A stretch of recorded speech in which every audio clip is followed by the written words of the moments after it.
We have derived a pair of equations that predict the outcome of a two-body elastic collision in 1D. So let's now apply those equations to three interesting scenarios and see how well the math conforms to our intuitions and expectations. Scenario 1, equal mass objects collide. So if A and B have the same mass, let's just call it mass m, then the center of mass of that two-object system would be exactly halfway in between them. And the center of mass velocity in pink would depend on A and B's velocities. A reminder that in a situation like this, VA1 would be a positive number and VB1 would be a negative number based on our choice of direction.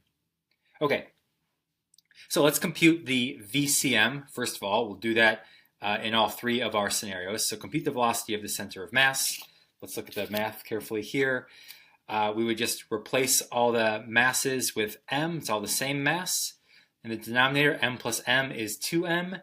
In that numerator, I could then factor out an m, cancel it with the m in the denominator, and that reduces to this. The velocity of the center of mass would, in this case, be exactly equal to the mean of A's velocity and B's velocity, A's initial and B's initial velocities.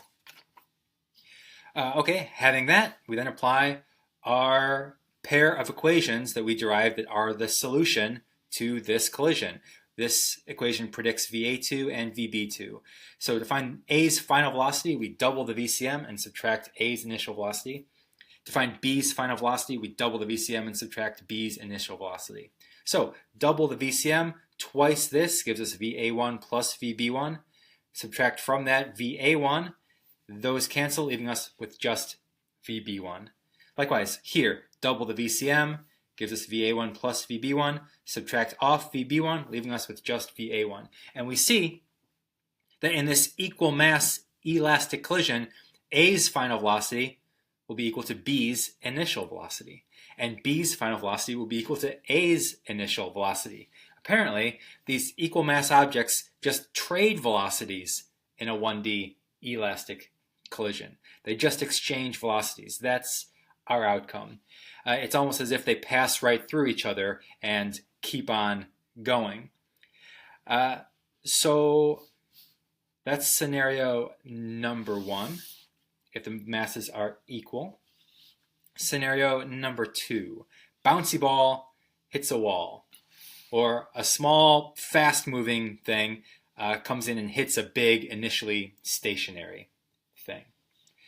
In this case, our center of mass would be very close to the center of mass of B, since B's got almost all the mass of the system, and it would be moving very slowly to the right due to the contribution from this little mass moving rapidly. So there's our center of mass of the A plus B system. Let's compute our velocity of that center of mass. In this case, mass of A, our little bouncy ball here, is much, much less than the mass of B. We'll imagine that B, while initially stationary, could potentially move, like let's say it's a dumpster parked on iced over pavement here. So it's massive, but is able to slide if pushed upon. So this symbol means the mass of A is much, much less than the mass of B.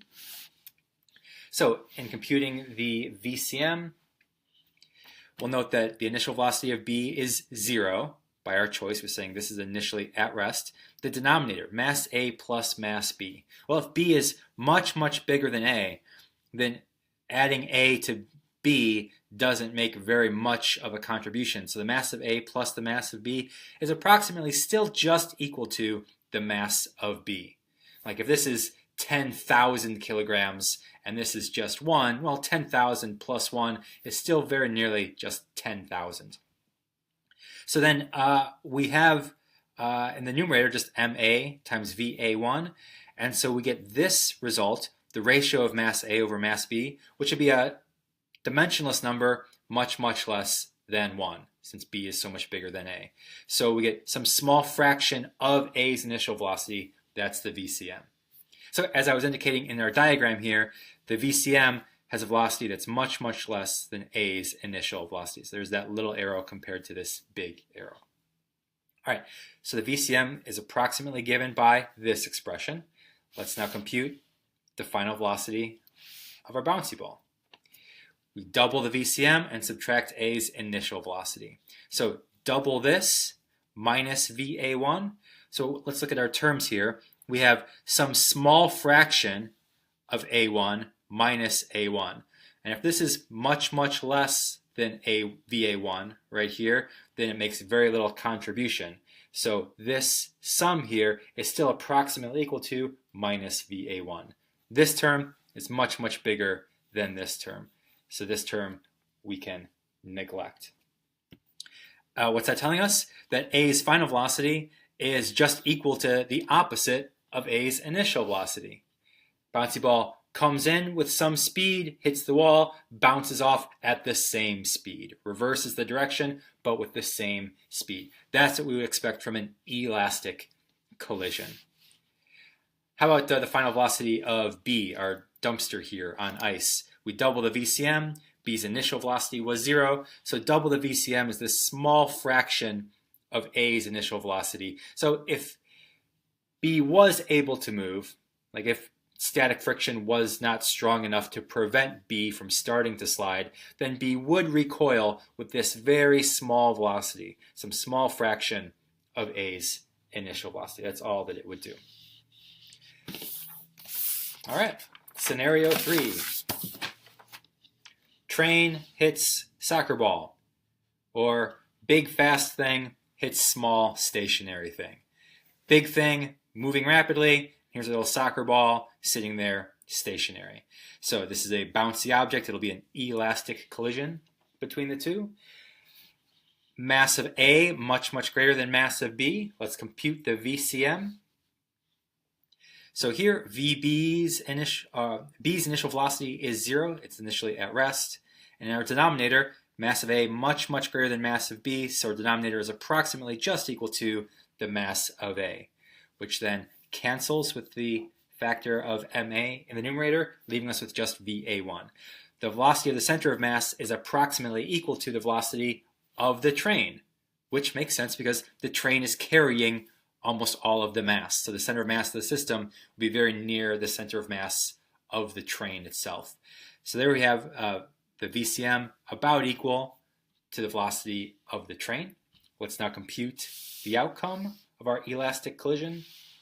To find the this is the train A. To find the train's final velocity, we double the VCM and subtract the train's initial velocity. So twice VA1 minus VA1 is just VA1. What's the train's final velocity? Well, about the same as its initial velocity.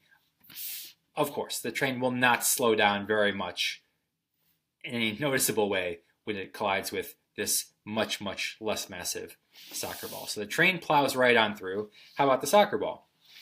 Its final velocity will be double the VCM minus its initial velocity, which was 0 since it was at rest.